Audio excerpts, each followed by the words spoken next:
In a world where we're so connected with our cell phones and our emails and our social media, one would think that we're more efficient than ever before. But in reality, we are more frazzled, disconnected, and isolated than ever before. And that's why the Torah, the creator of the universe, God Almighty, gave us a gift of being able to discover our presence, to be able to discover ourselves with the gift that happens every single week. Listen to the way it's described with so much love and joy by the Prime Minister of Israel, Benjamin Netanyahu. She said, Friday night, Shabbat dinner, and lunch, nothing. No phones, no cell phones, get rid of them, okay? Can you imagine sitting around the table, not having cell phones? Yeah, it's a good idea. Try it sometime, okay? It's refreshing, right? Yeah, and we actually have family time for a limited time. My younger boy, who's is an Oxford graduate, but he was he was a great student of the Bible at a very early age. So we'd read a portion of the Bible, which is always relevant. It's a very good book, by the way. I strongly recommend it. I don't know if people still read it, but it's a great book. So up to the age of 12, I was teaching him. Okay, from the age of 12, he was teaching me. And this was family time, and it's because my wife had just the wisdom to give us those years that otherwise would go forever. You know that Shabbat is actually an amazing gift that God has given us as the Jewish people to be able to rest on the seventh day. But even more amazing is that the very cycle of the week is a religious experience. Think about it. Who invented the week?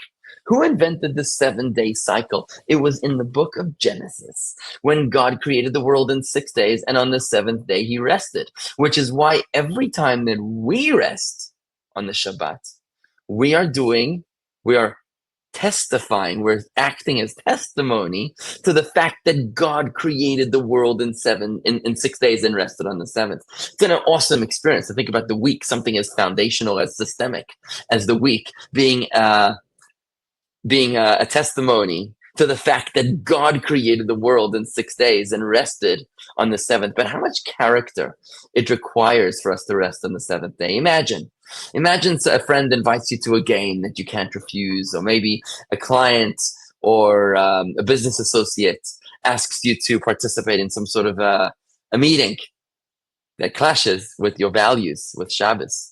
And imagine if you could say, actually, I'm not available on that day. Well, the flight is cheaper if you take it on Friday night than Thursday night, or maybe Saturday is cheaper than Sunday.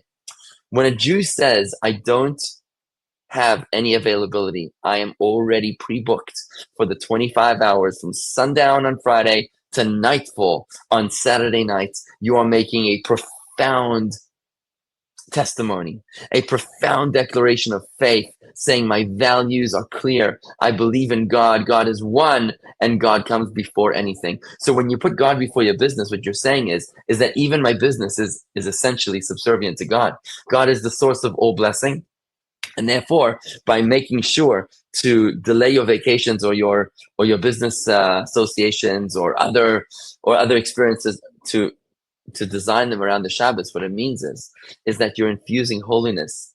You're infusing the presence of God into all of those experiences, thus blessing them and filling them with the blessings that we so desperately need. Of what worth would it be to go on an expensive cruise somewhere with someone that you love, but being on bad terms with each other during the cruise? You need divine inspiration. You need God's presence between you to create peace and love and harmony and serenity and tranquility and mutual understanding so that you can enjoy the cruise. And indeed, our sages tell us that more than the Jews protected the Shabbat, the Shabbos protected the Jews. There's been some amazing stories about this. One of them comes to mind is a young girl. Her name was Rose. She came from Poland, where her parents sent her off to the new land, to the golden Medina, the golden country of America. They were trying to get away from the storms of Europe, anti-Semitism of Europe, to send their children over to America. And the only one that they could afford to send was Rose. She was the youngest, and they sent her off to an uncle in America. When she arrives in America, her uncle had looked very different to her father. Her uncle didn't have a beard, didn't have a yarmulke anymore. He had assimilated into American culture. And he said to the girl, to his niece, remember, you're in America now. This is a different country. It's not the same as the shtetl. It's not the same as the old lands. Here, you got to do as Americans do. Here you work on the Saturday, and here you eat what they give you. The kosher laws go out the window. Now, she remembered that at the pier, the last words her father said to her before he sent her off from Poland was that more than the Jews protected the Shabbos protected the Jews. Make sure to keep the Shabbos under any circumstances. So she gets a job in a seamstress factory, and she's told to come back to work on Shabbos and Saturday. But she couldn't. So she missed the first Saturday, and she said she had a toothache. The next week, the supervisor tells her, you better come back on Saturday, tomorrow. And this week she had a tummy ache. By the time the third Friday came by, the supervisor said, I know what you're doing. I know you're a game. You're not coming because it's Saturday. But if you don't come to work on Saturday tomorrow, then Rose, don't bother to come back to work on Sunday. You're out of a job. And she knew if she's out of a job, then her uncle and aunt will throw her out of the house as well. It was a terrible thing. Came Saturday morning, the third Saturday, and she couldn't bring herself to go to work. Her father's words haunted her. More than the Jews protected the Shabbos protected the Jews. Do whatever it takes to keep the Shabbos holy. Rose didn't go to work that Saturday. And at the end of the day, she's sitting on a park bench just wondering what she's going to do with herself.